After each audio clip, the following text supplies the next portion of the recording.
Selamat pagi Indonesia, kali ini saya akan paparkan diskusi dan analisis AI tentang kronologis dan kematian Mirna Salihin pada kasus kopi sianida yang heboh sejak tahun 2016. Mari kita simak.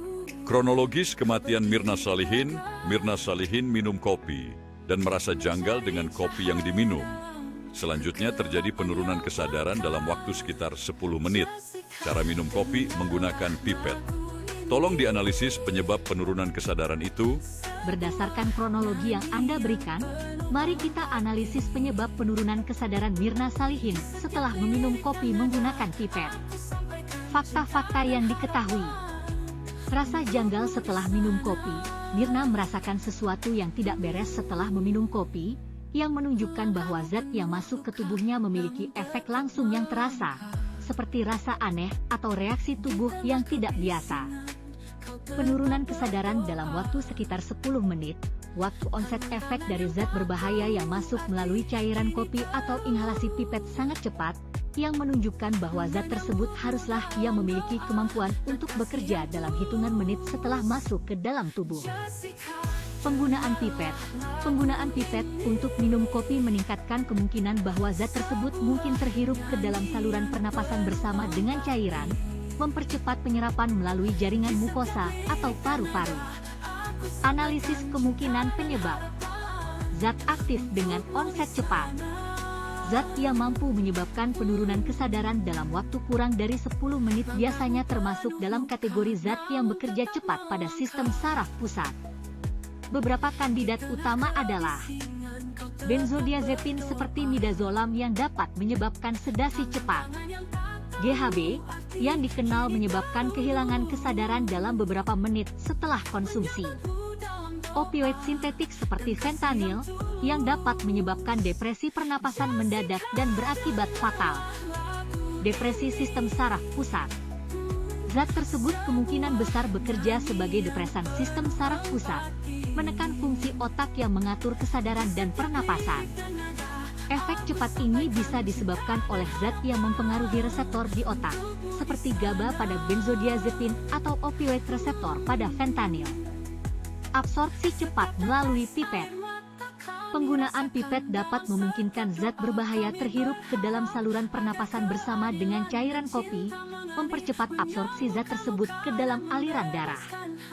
Hal ini dapat mempercepat penurunan kesadaran karena zat tersebut langsung bekerja pada otak melalui sirkulasi darah. Toleransi terhadap zat. Jika Mirna tidak memiliki toleransi terhadap zat yang diberikan, tubuhnya akan bereaksi lebih cepat dan lebih kuat terhadap zat tersebut. Efek sedasi mendadak, disorientasi, atau bahkan kolaps pernapasan bisa terjadi dalam waktu singkat. Kesimpulan sementara. Penurunan kesadaran Mirna setelah meminum kopi dalam waktu 10 menit kemungkinan besar disebabkan oleh zat aktif yang bekerja cepat, dengan kategori depresan sistem saraf pusat. Zat tersebut mungkin masuk melalui cairan dan kemungkinan sebagian melalui inhalasi pipet, menyebabkan depresi sistem pernapasan dan kesadaran. Kandidat utama untuk zat ini adalah benzodiazepin, GHB, atau opioid sintetik seperti fentanyl, yang dikenal memiliki onset efek cepat dan berpotensi mematikan jika tidak segera ditangani. Selanjutnya Mirna Salihin dievakuasi ke klinik dalam satu gedung di Oliver Cafe. Data pemeriksaan dokter di klinik. Ada penurunan kesadaran dan penurunan respirasi rate 16 kali per menit. Tensi dan nadi masih normal. Bagaimana relevansi kemungkinan zat aktif yang masuk dengan data pemeriksaan ini? Berdasarkan data dari pemeriksaan di klinik, yang menunjukkan adanya penurunan kesadaran, penurunan laju pernapasan respiratory rate menjadi 16 kali per menit, dengan tekanan darah dan denyut nadi masih normal, mari kita analisis relevansi ini dengan kemungkinan zat aktif yang masuk. Analisis berdasarkan gejala. Penurunan respiratory rate RR. Respiratory rate 16 kali per menit masih berada dalam batas normal dewasa 12-20 kali per menit. Tetapi adanya penurunan kesadaran menunjukkan bahwa sistem saraf pusat yang mengendalikan pernapasan mungkin mulai tertekan.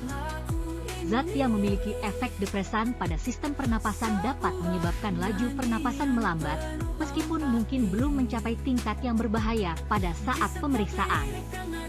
Penurunan kesadaran. Penurunan kesadaran bersama dengan penurunan laju pernapasan menunjukkan bahwa zat tersebut mungkin mulai mempengaruhi otak, terutama area yang mengontrol fungsi-fungsi dasar seperti kesadaran dan pernapasan.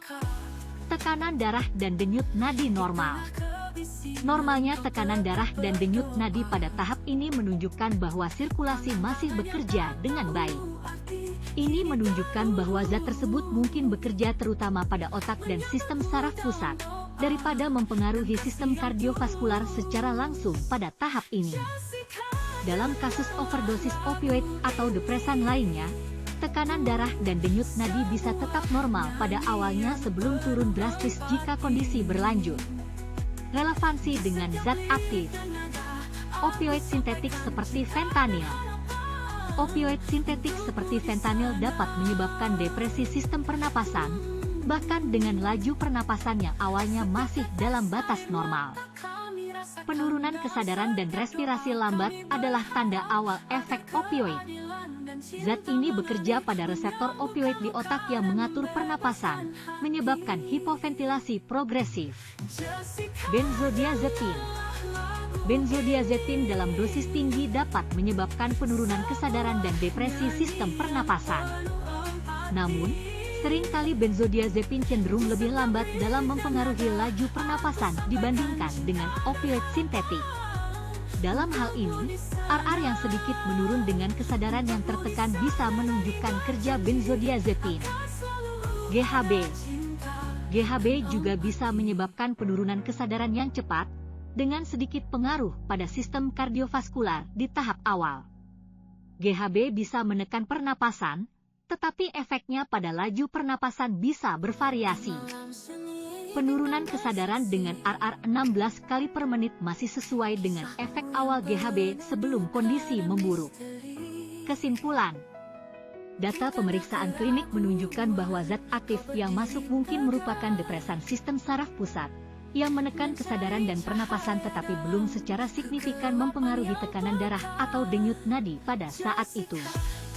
Kandidat zat aktif yang paling relevan adalah opioid sintetik seperti fentanyl atau zat depresan lainnya seperti benzodiazepin atau GHB.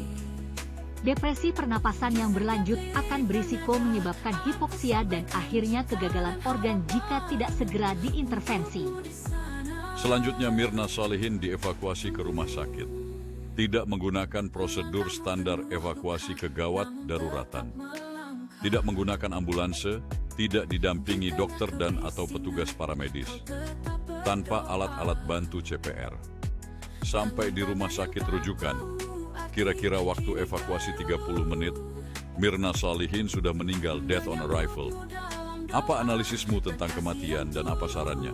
Berdasarkan kronologi yang Anda berikan, mari kita analisis kemungkinan penyebab kematian Mirna Salihin dan memberikan beberapa saran terkait hal tersebut. Analisis kematian. Evakuasi tanpa prosedur standar. Ketika seseorang dalam kondisi penurunan kesadaran dan penurunan laju pernapasan, penanganan darurat harus dilakukan dengan prosedur standar, termasuk penggunaan ambulans, didampingi oleh tenaga medis, dan alat-alat bantu seperti oksigen, CPR, serta pemantauan vital signs. Fakta bahwa Mirna tidak dievakuasi dengan cara ini sangat memperbesar risiko kondisi daruratnya memburuk selama perjalanan. Waktu evakuasi yang lama 30 menit. Waktu evakuasi yang lama tanpa dukungan medis memadai memberikan waktu bagi kondisi hipoksia kekurangan oksigen atau depresi pernapasan untuk berkembang menjadi kegagalan organ. Pada kasus depresi pernapasan akibat zat aktif, tanpa intervensi seperti ventilasi atau obat penawar, risiko kematian meningkat secara signifikan dalam hitungan menit. Death on arrival 2. Kondisi death on arrival menandakan bahwa Mirna sudah dalam kondisi fatal sebelum tiba di rumah sakit. Ini bisa menunjukkan bahwa selama 30 menit evakuasi, penurunan fungsi vitalnya tidak bisa dicegah atau diintervensi, kemungkinan karena kurangnya bantuan medis selama perjalanan. Kemungkinan penyebab kematian. Hipoksia atau asfiksia, kekurangan oksigen akibat depresi pernapasan yang tidak diatasi dengan bantuan pernapasan selama evakuasi bisa menjadi penyebab utama kematian. zat aktif yang masuk ke tubuhnya, seperti opioid atau depresan lainnya, kemungkinan besar menyebabkan gangguan pernapasan yang terus berlanjut hingga akhirnya terjadi hipoksia berat. Cardiac arrest henti jantung. Tanpa alat pemantauan selama evakuasi, sulit untuk mengetahui kapan tepatnya Mirna mengalami henti jantung. Namun, hipoksia berat dapat menyebabkan cardiac arrest dalam beberapa menit hingga puluhan menit jika tidak diintervensi. Saran: evaluasi prosedur evakuasi darurat. Kematian ini menunjukkan pentingnya mengikuti prosedur standar dalam evakuasi kegawat daruratan, terutama pada kasus dengan penurunan kesadaran dan pernapasan. Penggunaan ambulans, dukungan medis, dan alat bantu darurat sangat penting untuk meningkatkan kemungkinan bertahan hidup pasien. Pelatihan kegawat daruratan. Pelatihan bagi staf di tempat umum, termasuk kafe atau restoran, tentang penanganan kegawat daruratan medis bisa membantu dalam situasi kritis seperti ini. Pelatihan CPR dasar dan cara merespon penurunan kesadaran bisa menyelamatkan nyawa. Investigasi medis lebih lanjut. Diperlukan penyelidikan toksikologi lengkap untuk mengetahui zat apa yang masuk ke dalam tubuh Mirna dan bagaimana pengaruhnya pada fungsi vitalnya. Hasil ini bisa digunakan untuk menetapkan penyebab pasti kematiannya dan mencegah kejadian serupa di masa depan. Secara keseluruhan, kombinasi dari penanganan yang tidak sesuai prosedur dan kemungkinan depresi pernapasan akibat zat aktif adalah faktor-faktor kunci dalam kematian Mirna Salihin. Langkah-langkah pencegahan di masa depan bisa mencakup peningkatan kesadaran dan pelatihan kegawat daruratan serta penegakan prosedur evakuasi medis yang ketat. Dari analisis tersebut, kemungkinan terbesar kematian Mirna Salihin disebabkan apa? Dikaitkan dengan keberadaan dan peredaran zat aktif tersebut di Indonesia. Berdasarkan analisis terhadap kronologi dan kondisi evakuasi Mirna Salihin, serta dikaitkan dengan keberadaan dan peredaran zat aktif di Indonesia, kemungkinan terbesar penyebab kematian Mirna Salihin adalah depresi sistem pernapasan yang disebabkan oleh zat aktif depresan sistem saraf pusat. Zat tersebut kemungkinan besar termasuk dalam kategori opioid sintetik seperti fentanyl atau benzodiazepin yang beredar secara ilegal di Indonesia. Alasan untuk kemungkinan ini: depresi pernapasan, zat depresan sistem saraf pusat, seperti opioid atau benzodiazepin, dikenal dapat menyebabkan depresi pernapasan yang signifikan, yang dapat berujung pada hipoksia kekurangan oksigen dan kematian jika tidak segera diintervensi. Penurunan laju pernapasan yang dilaporkan pada Mirna mendukung hipotesis ini. Evakuasi tanpa bantuan medis, dengan tidak adanya penanganan medis yang tepat selama evakuasi, seperti pemberian oksigen atau ventilasi mekanis, depresi pernapasan bisa terus memburuk hingga menyebabkan kegagalan pernapasan dan akhirnya henti jantung. Zat aktif seperti opioid atau benzodiazepin dapat menyebabkan penurunan kesadaran dan depresi pernapasan yang progresif dalam kondisi seperti ini. Keberadaan dan peredaran zat tersebut di Indonesia. Opioid sintetik seperti fentanyl meskipun tidak sebanyak di negara lain, telah mulai masuk dalam peredaran ilegal di Indonesia. Fentanyl terkenal dengan potensi overdosisnya yang cepat dan mematikan. Benzodiazepin adalah salah satu zat yang paling banyak disalahgunakan di Indonesia, dengan peredaran yang cukup luas di pasar gelap. Efek depresifnya pada sistem saraf pusat dapat menyebabkan penurunan kesadaran dan pernapasan. Kesimpulan: kombinasi dari depresi pernapasan yang tidak tertangani secara tepat dan peredaran zat aktif seperti opioid sintetik atau benzodiazepin di Indonesia menjadi faktor terbesar yang mungkin menyebabkan kematian Mirna Salihin. Zat ini dapat dengan cepat mengakibatkan kegagalan pernapasan jika tidak segera diberikan penanganan medis darurat yang tepat, yang dalam kasus ini sayangnya tidak dilakukan selama proses evakuasi. Demikianlah diskusi dan analisis bersama AI dalam kasus kopi cyanida. Apakah peran AI dalam proses penyidikan dan penyelidikan kelak mampu menggantikan peran manusia? Tolong beri komentar di bawah. Terima kasih sudah menonton dan subscribe saluran kecil YouTube saya.